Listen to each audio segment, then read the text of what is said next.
Hello friends, देव studies से मैं पूनम कुमारी आपका बहुत बहुत स्वागत करती हूँ। दोस्तों, प्राचीन भारतीय इतिहास को जानने के क्रम में हम लोग आज इस वीडियो में मौर्योत्तर काल या पूर्व गुप्त काल अर्थात मौर्यों के पतन और गुप्तों के उदय के पहले के काल मीन्स इन दोनों के बीच के काल के बारे में जानने का प्रयास करेंगे। दोस्तों, जब मौर्य काल में केंद्रीय शक्ति कमज़ोर पड़ने लगती है और मौर्य साम्राज्य अपने पतन की ओर अग्रसर होता है, उस समय बहुत से छोटे बड़े राज्य केंद्रीय सत्ता से धीरे धीरे स्वतंत्र होने लगते हैं। फलस्वरूप भारत में कई विदेशी आक्रमणकारी भी अपने साम्राज्य की स्थापना का प्रयास करने लगते हैं, जिनमें हिंद, यूनान, शक, पहलव, कुषाण आदि प्रमुख थे। तो चलिए इन नए स्वतंत्र हुए राज्यों और विदेशी आक्रमणकारियों के बारे में और अधिक जानकारी प्राप्त करने के लिए हम लोग इसके प्रश्नोत्तरों की ओर चलते हैं, जो बार बार अलग अलग एग्जाम्स में रिपीट होते रहे हैं। तो पहला प्रश्न है, अंतिम मौर्य सम्राट बृहद्रथ की हत्या कर किसने शुंग वंश की स्थापना 185 ईसा पूर्व में की? तो 4 ऑप्शंस में इसका सही जवाब क्या होना चाहिए दोस्तों? तो इसका ए ऑप्शन सही जवाब हो जाएगा पुष्यमित्र। यानी अंतिम मौर्य सम्राट बृहद्रथ की हत्या पुष्यमित्र ने की थी और उसके बाद मौर्य वंश का अंत हो गया और एक नए वंश यानी शुंग वंश की स्थापना 185 ईसा पूर्व में पुष्यमित्र शुंग के द्वारा की गई। दोस्तों, ये पुष्यमित्र शुंग अंतिम मौर्य सम्राट बृहद्रथ का सेनापति था। मीन्स पुष्यमित्र ने अपने ही राजा की हत्या कर एक नए वंश मतलब शुंग वंश की स्थापना की। तो इसका ए ऑप्शन आपका सही जवाब हो जाएगा पुष्यमित्र। तो अगला प्रश्न है, पुष्यमित्र शुंग मौर्य सम्राट बृहद्रथ की राजकीय सेना में किस पद पर आसीन था? तो 4 ऑप्शंस में इसका सही जवाब होना चाहिए दोस्तों। ए ऑप्शन इसका सही जवाब हो जाएगा सेनापति। यानी पुष्यमित्र शुंग जिसने मौर्य सम्राट बृहद्रथ की हत्या की और शुंग वंश की स्थापना की, तो वो बृहद्रथ की राजकीय सेना में किस पद पर आसीन थे, ये पूछा जा रहा। तो दोस्तों, ये सेनापति के पद पर उस सेना में आसीन थे। तो इसका ए ऑप्शन सही जवाब हो जाएगा सेनापति। अगले प्रश्न की ओर बढ़ते हैं। अगला प्रश्न है, कण्व वंश का संस्थापक कौन था? तो 4 ऑप्शंस में देखते हैं इसका सही जवाब क्या होना चाहिए दोस्तों। तो इसका ए ऑप्शन सही जवाब हो जाएगा। यानी कण्व वंश के संस्थापक वसुदेव थे, जिन्होंने शुंग वंश के अंतिम शासक देवहूति की हत्या की और एक नए वंश यानी कण्व वंश की स्थापना की। तो इसका ए ऑप्शन आपका सही जवाब हो जाएगा। अगले प्रश्न की ओर बढ़ते हैं। अगला प्रश्न है, सातवाहन यानी आंध्र सातवाहन वंश का संस्थापक कौन था? तो 4 ऑप्शंस में देखते हैं इसका सही जवाब क्या होना चाहिए। तो इसका ए ऑप्शन सही जवाब हो जाएगा दोस्तों।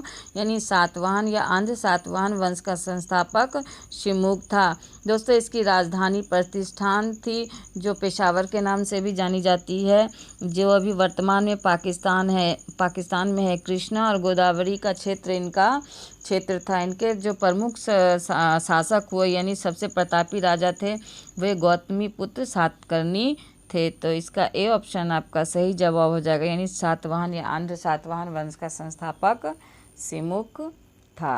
अगले प्रश्न की ओर बढ़ते हैं। अगला प्रश्न है,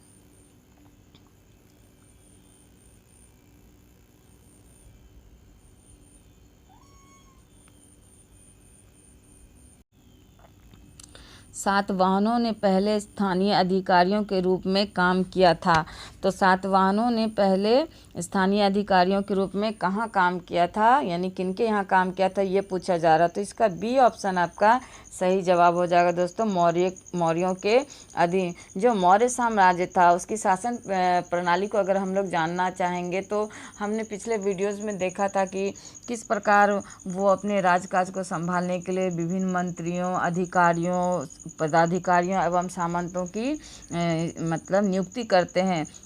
लेकिन जब ये अंतिम यानी कि जो मौर्य काल अपने पतन की ओर होता है तो केंद्रीय शक्ति कमज़ोर पड़ने लगती है और जो अधिकारी और ये सामंत ये जो थे ये लोग अपने क्षेत्र को लेकर धीरे धीरे एक स्वतंत्र राज्य की स्थापना करने का प्रयास करने लगते हैं। तो ये सातवाहन लोग भी जो थे ये मौर्यों के अधीन अधिकारी के रूप में काम कर रहे थे और बाद में धीरे धीरे ये स्वतंत्र होके अपना एक स्वतंत्र अस्तित्व स्थापित कर लिए। तो इसका बी ऑप्शन आपका सही जवाब हो जाएगा। अगले प्रश्न की ओर बढ़ते हैं। अगला प्रश्न है,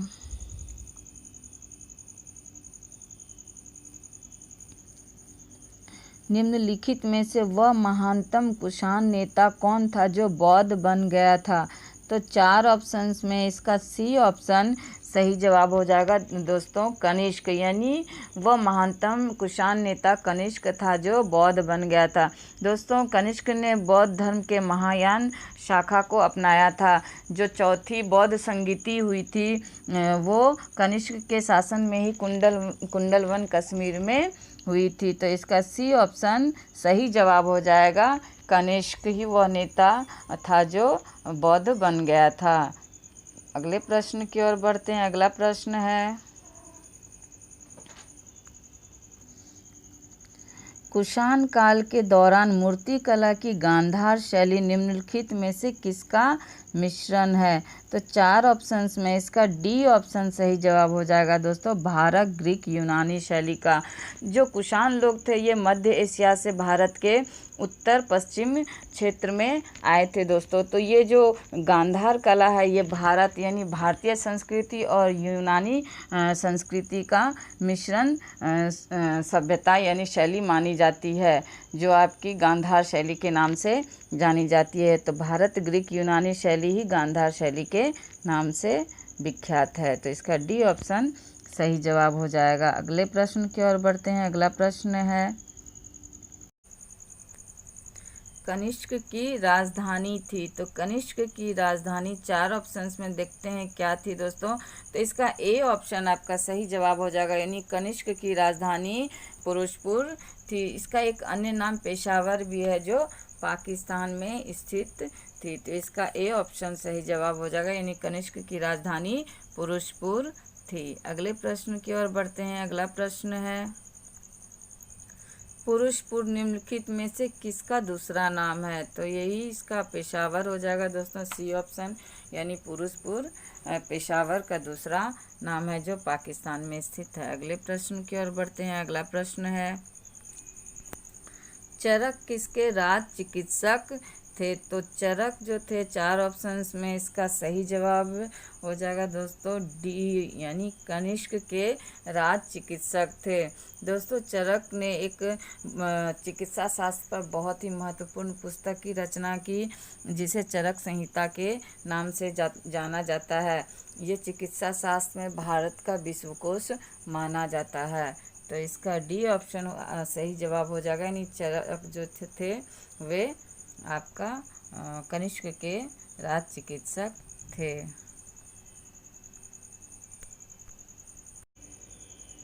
तक्षशिला के प्रसिद्ध स्थल होने का कारण था। तो 4 ऑप्शंस में देखते हैं कि तक्षशिला के प्रसिद्ध होने का क्या कारण था। तो दोस्तों इसका सी ऑप्शन सही जवाब हो जाएगा, गांधार कला, यानी तक्षशिला के प्रसिद्ध होने का कारण गांधार कला था। दोस्तों तक्षशिला शिक्षा का एक महान केंद्र था उस समय, और जो गांधार कला थी वो हिंद और यूनानी कला का मिश्रित रूप थी और यह बौद्ध धर्म से संबंधित कला मानी जाती थी, जिसका जन्म कुषाण शासक कनिष्क के शासन काल में माना जाता है। और तक्षशिला बौद्ध धर्म की शिक्षा के लिए विख्यात थी, जहाँ देश विदेश से लोग शिक्षा ग्रहण करने और इससे संबंधित जानकारी प्राप्त करने के लिए आते थे। तो इसलिए जो तक्षशिला गांधार कला के लिए प्रसिद्ध माना गया था। तो इसका सी ऑप्शन सही जवाब हो जाएगा। अगले प्रश्न की ओर बढ़ते हैं। अगला प्रश्न है,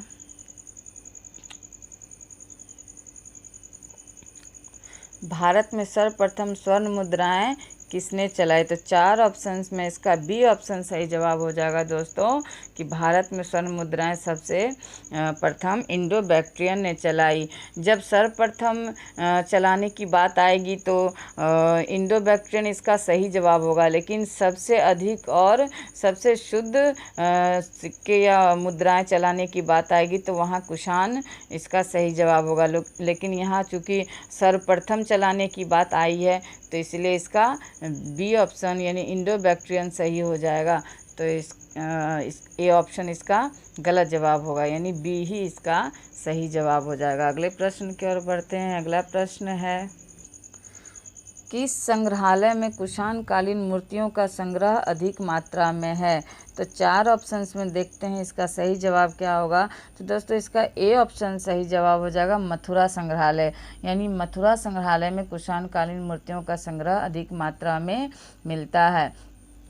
दोस्तों जो मथुरा यानी कनिष्क के शासनकाल में दो कलाओं का जन्म माना जाता है, एक मथुरा कला और एक गांधार कला, जिसमें गांधार कला तो आपका बौद्ध धर्म से संबंधित कला थी और जो मथुरा कला थी वो भारतीय कला यानी शुद्ध भारतीय कला थी। तो कुषाण कालीन मूर्तियों का संग्रह मथुरा संग्रहालय में सबसे अधिक मात्रा में है, तो इसका ए ऑप्शन इसलिए सही जवाब हो जाएगा। अगले प्रश्न की ओर बढ़ते हैं। अगला प्रश्न है, सातवाहनों के समय में मुद्रा सर्वाधिक किस धातु के बने होते थे? तो इसका ए ऑप्शन सही जवाब हो जाएगा दोस्तों, यानी सातवाहनों के समय में जो मुद्रा सर्वाधिक धातु के बने होते थे वो सीसा धातु होते थे। ऐसे तो प्लेटिन, तांबा और कांसा के भी धातु यानी मुद्रा का निर्माण में इसका इस्तेमाल होता था, किंतु सर्वाधिक सीसा का धातु का प्रयोग सातवाहनों के समय में मुद्रा के रूप में किया गया था। तो इसका ए ऑप्शन आपका सही जवाब हो जाएगा, सीसा। अगले प्रश्न की ओर बढ़ते हैं। अगला प्रश्न है, निम्नलिखित में से कनिष्क के समकालीन कौन थे? तो 4 ऑप्शंस में देखते हैं कि कनिष्क के समकालीन कौन थे। तो दोस्तों इसका बी ऑप्शन सही जवाब हो जाएगा, यानी नागार्जुन, अश्वघोष और वसुमित्र। यानी ये तीनों जो थे कनिष्क के समकालीन थे। नागार्जुन को भारत का आइंस्टीन भी कहा जाता है। इन्होंने शून्यवाद यानी सापेक्षता के सिद्धांत की खोज की थी। और जो अश्वघोष थे इन्होंने बौद्ध चरित्र यानी जो बौद्धों का रामायण कहा जाता है उसकी रचना की। तो इसका बी ऑप्शन आपका सही जवाब हो जाएगा, यानी कनिष्क के समकालीन नागार्जुन, अश्वघोष और वसुमित्र थे। तो अगले प्रश्न की ओर बढ़ते हैं। अगला प्रश्न है, किस वंश के शासकों ने ब्राह्मणों एवं बौद्ध भिक्षुओं को करमुक्त भूमि या गांव यानी भूमि अनुदान देने की प्रथा आरंभ की? तो दोस्तों इसका 4 ऑप्शंस में आपका ए ऑप्शन सही जवाब हो जाएगा, सातवाहन। यानी सातवाहन वंश के शासकों ने ब्राह्मणों एवं बौद्ध भिक्षुओं को करमुक्त भूमि या गांव अनुदान देने की प्रथा आरंभ की। जो ये सातवाहन शासक जो ब्राह्मणों एवं बौद्ध भिक्षुओं को करमुक्त भूमि अनुदान के रूप में देते थे, तो जो इस भूमि से जो चुंगी या कर जो प्रजा से राजा लेता था, वो ये चुंगी ये प्रजा से लेकर के यानी कि राजा को नहीं लेकर के ये कर या चुंगी ये ब्राह्मण या बौद्ध भिक्षु को मतलब दिया जाता था।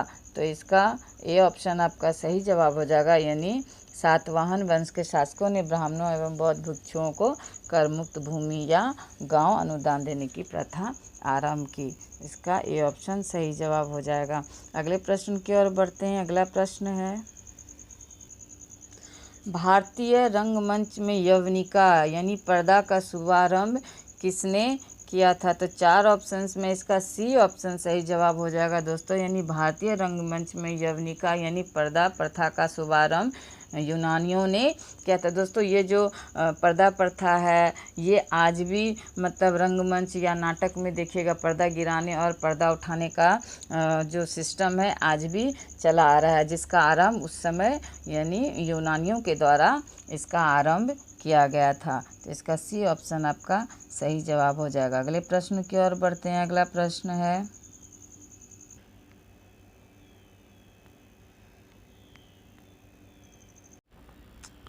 भारतीयों के महान रेशम मार्ग सिल्क रूट किसने आरंभ किया? तो 4 ऑप्शंस में देखते हैं इसका सही जवाब क्या होगा। तो इसका ए ऑप्शन सही जवाब हो जाएगा कनिष्क। यानी भारतीयों के जो महान रेशम मार्गी सिल्क रूट है उसका आरंभ कनिष्क के शासनकाल में किया गया था। दोस्तों, जो चीन में बड़े पैमाने पर उस समय रेशम का उत्पादन होता था और जो चीनी लोग थे वे भारत के रास्ते इस रेशम का निर्यात यानी व्यापार मध्य एशिया के साथ करते थे। उस समय भारत के उत्तर पश्चिम भूभाग पर कुषाणों के प्रमुख राजा कनिष्क का शासन था। तो कनिष्क उस रास्ते पर चीन को चुंगी या टैक्स लगाता था इस व्यापार के बदले। और ये जो चुंगी या टैक्स था ये कनिष्क की आय का एक बहुत बड़ा स्रोत या साधन था।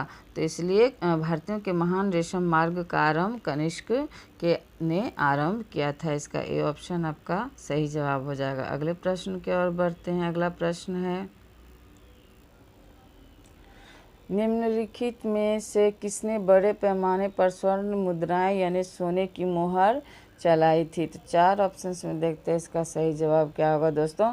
इसका सी ऑप्शन सही जवाब हो जाएगा कुषाण शासकों ने। यानी कि स्वर्ण मुद्राएं यानी सोने की मोहर जो थे बड़े पैमाने पर चलाने का श्रेय कुषाण शासकों को दिया जाता है। जो स्वर्ण मुद्राएं बड़े पैमाने पर अगर पूछा जाए और शुद्ध सोने के सिक्का सर्वाधिक चलाने की बात आएगी तो कुषाण शासकों का नाम आएगा, यानी उत्तर कुषाण शासक होगा। लेकिन सर्वप्रथम अगर स्वर्ण मुद्राएं चलाने की बात आए तो इंडो ग्रीकों का नाम आएगा। तो यहाँ पे बड़े पैमाने पर स्वर्ण मुद्राएं चलाने की बात हो रही थी, इसलिए इसका सी ऑप्शन सही जवाब हो जाएगा कुषाण शासकों ने। अगले प्रश्न की ओर बढ़ते हैं। अगला प्रश्न है, चरक और नागार्जुन किसके दरबार की शोभा थे? तो चरक और नागार्जुन जो थे वो कनिष्क के दरबार की शोभा थे।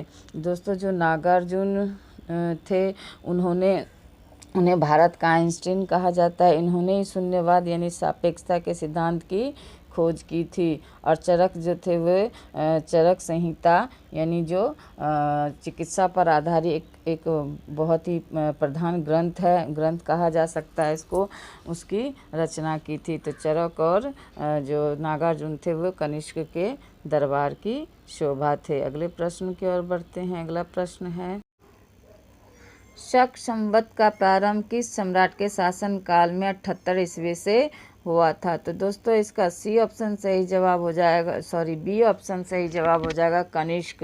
यानी शक संवत का प्रारंभ सम्राट कनिष्क के शासन काल में 78 ईस्वी से हुआ था। दोस्तों, भारतीय इतिहास में 3 संवत प्रमुख माने जाते हैं। एक तो आपका हो गया शक संवत जो 78 ईस्वी से प्रारंभ माना जाता है।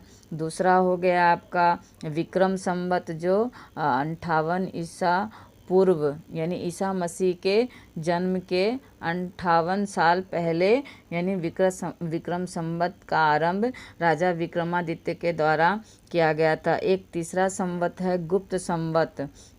जो गुप्त संवत है दोस्तों वो 319 ईस्वी में आपका गुप्त शासक के द्वारा यानी चंद्रगुप्त प्रथम के द्वारा चलाया गया था। तो इसका बी ऑप्शन आपका सही जवाब हो जाएगा। यानी शक संवत जो है कनिष्क के शासन काल में 78 ईस्वी से प्रारंभ हुआ था। अगले प्रश्न की ओर बढ़ते हैं। अगला प्रश्न है, तक्षशिला विश्वविद्यालय स्थित था, यानी तक्षशिला विश्वविद्यालय कहाँ स्थित था ये पूछा जा रहा है।